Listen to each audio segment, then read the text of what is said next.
La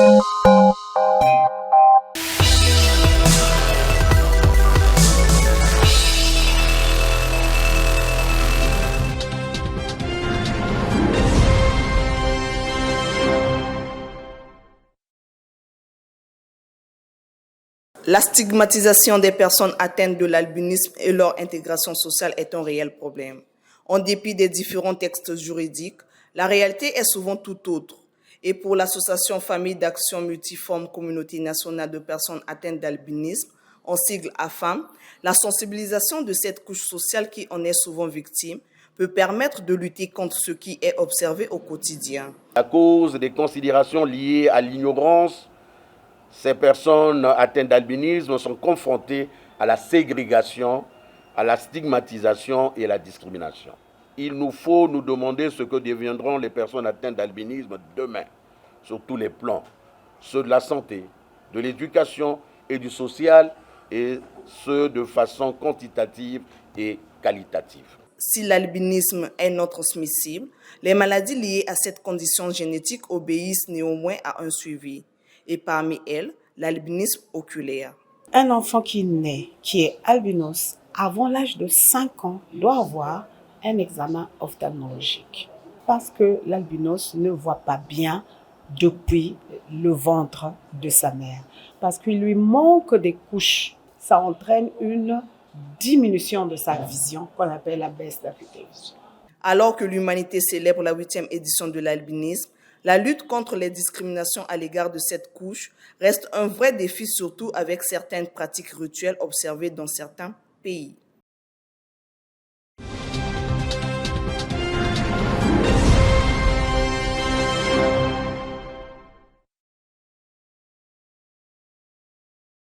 Ce fut un 16 juin 1976 quand la vie des milliers d'enfants africains noirs bascule subitement. À l'origine, les revendications d'une éducation de qualité par les étudiants africains. Pourtant, la marche de Soweto sera réprimée violemment par le régime d'apartheid. Plusieurs étudiants sont tués et blessés. L'onde de choc de la pression mobilise le monde entier. Mais il aura fallu 15 ans plus tard, soit le 16 juin 1991, pour qu'enfin une journée internationale soit consacrée à l'enfant africain. Et depuis lors, les dirigeants africains et les différents partenaires dans le continent élaborent des politiques nationales en vue de répondre aux défis liés à l'enfant. Amélioration des conditions d'accès à l'éducation, aux soins de santé, lutte contre la déscolarisation ou contre certaines pratiques telles que les mutilations génitales féminines, autant d'axes sur lesquels travaillent les gouvernements africains avec l'élaboration des cadres juridiques. Selon l'UNICEF, en 2022, l'Afrique a affiché un taux de 40% d'enfants africains ayant moins de 14 ans. Pourtant, en dépit des évolutions observées, les défis sont encore énormes. Conflits armés, famine, situation sociale des parents peu reluisante, accroissement du nombre d'enfants dans la rue, des problèmes qui contrarient l'épanouissement de l'enfant africain. Et au Congo, pour permettre une expression libre des enfants, le pays, avec l'appui de ses partenaires, s'apprête à créer avant la fin de cette année le Parlement des enfants. Mais en réalité, le chemin pour un mieux-être de l'enfant africain est encore lent et difficile.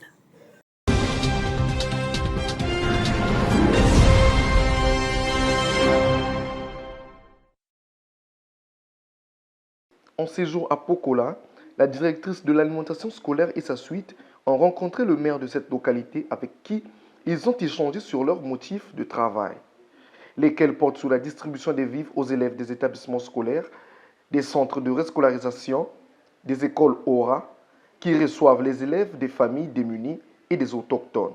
Pour féliciter Mukenge, pas question de traîner les pas, après l'autorisation du maire à accomplir cette mission. Il faut s'entretenir avec les chefs des établissements.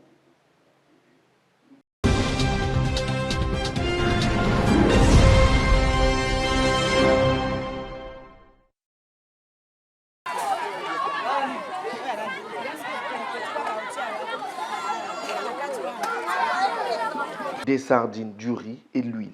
Ce sont là les rations sèches du 3e trimestre que la direction d'alimentation scolaire a distribuées aux élèves en vue de les motiver à ne pas manquer les cours.